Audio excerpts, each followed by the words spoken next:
Next on Worcester News Tonight, taking off to a new destination. Worcester welcomes American Airlines in its first flight to Philadelphia. Plus, demolition set to begin at the former Worcester State Hospital to make room for a new biomanufacturing park.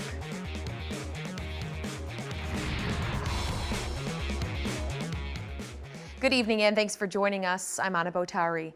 Touchdown in Worcester. American Airlines starts service to and from Philadelphia Thursday afternoon. The first flight landed in Worcester just after 4 o'clock. American will now be the second major airline to fly out of the city, with another on its way. Our Cam Jandro joins us now live with more. Cam?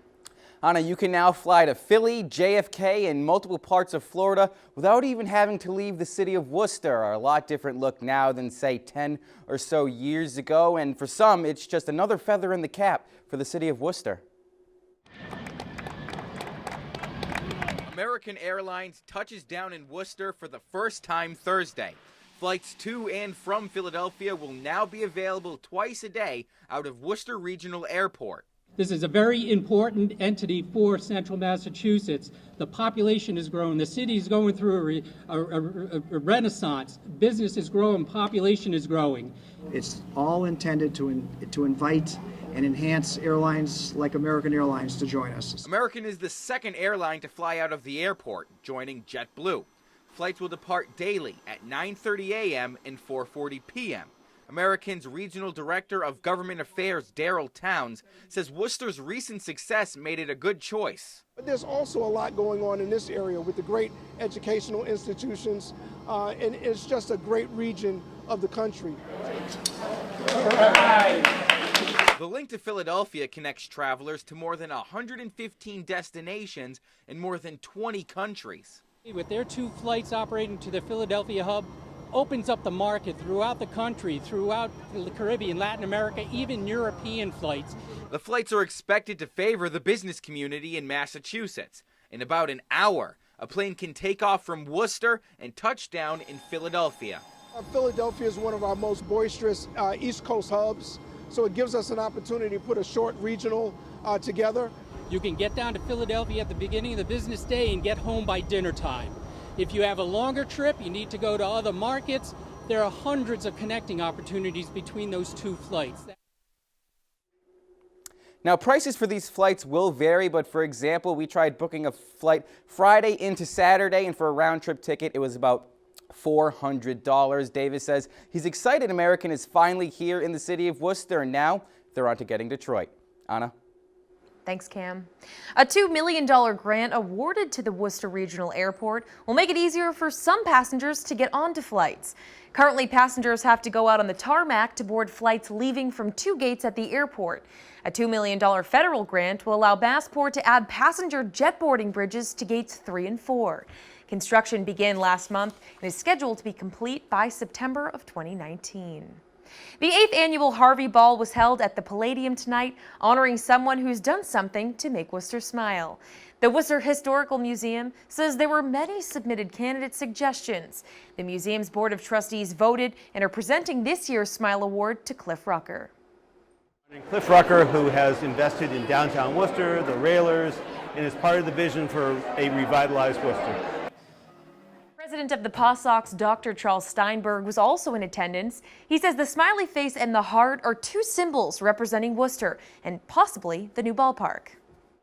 As we start to think about a design of a ballpark, wouldn't it be cool if the smiley face were incorporated into the design of the ballpark? Because when you come to an event like this, you can't help but smile. Tomorrow is World Smiles Day. You are encouraged to do an act of kindness to make one person smile in honor of Harvey Ball, the creator of the original smiley face. Worcester's teaming up with the Greater Worcester Foundation and the Worcester Cultural Coalition to develop a cultural plan. The Greater Worcester Foundation says the cultural plan will allow for the city to take advantage of opportunities for quality of life and economic development. They say it will help define the city's art and cultural resources. Some of the themes drafted for the plan include creating a vibrant arts and culture scene which encourages children and families to participate. Planning process will enable us to say, what are the opportunities? How can we make sure that neighborhood conditions and all of the factors that come into the business community and the education and so on are conducive to the most vibrant creativity and culture possible. There is a public survey people in Worcester can take. You can find it at worcesterculture.org. The Cultural Advisory Committee will meet later this month and hope to share the plan with city officials by the end of the year. Could bike sharing be returning to Worcester? The city confirms this week it's a possibility. The city manager's office says they're in talks with other bike sharing companies, including Lime Bike, who have locations all over the U.S. OFO pulled its bikes out of Worcester in July, citing a national downsizing. The city says if they do bring bike sharing back to the city, it won't be this calendar year. A domestic dispute turns violent in Webster. Police say it started when a man walked in on his ex-girlfriend in bed with another man. Webster police say James Kelly stabbed the male victim twice in the stomach and chest after he found him with his ex-girlfriend. Police responded to Windy Ridge Road around 11 Wednesday night. Officers found the female in the street. They say she was also assaulted. Kelly fled the scene, but officers found him a short time later. He was arraigned today in Dudley District Court and held without bail. A state grant will allow for the demolition of a long-time vacant building. The former Worcester State Hospital site hasn't been used in years, and now a new biomanufacturing park is set to take over. Our Chandler Walsh has the details. The first major phase of work on Worcester's future biomanufacturing park is beginning.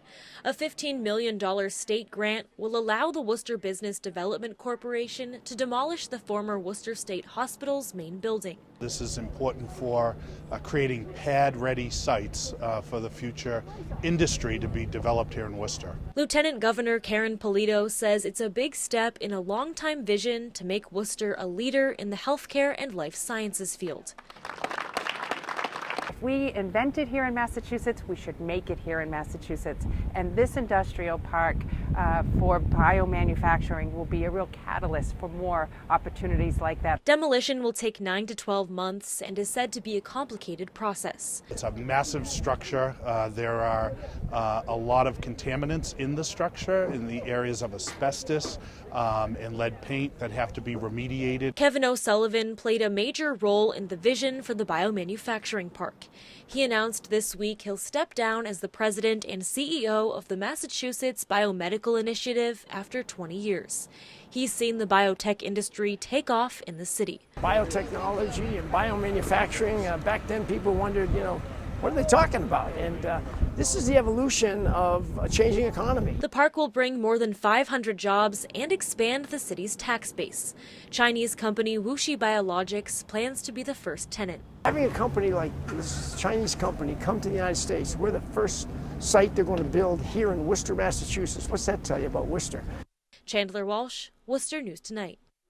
State police say a woman has died after a crash on I29 in Marlborough Thursday morning.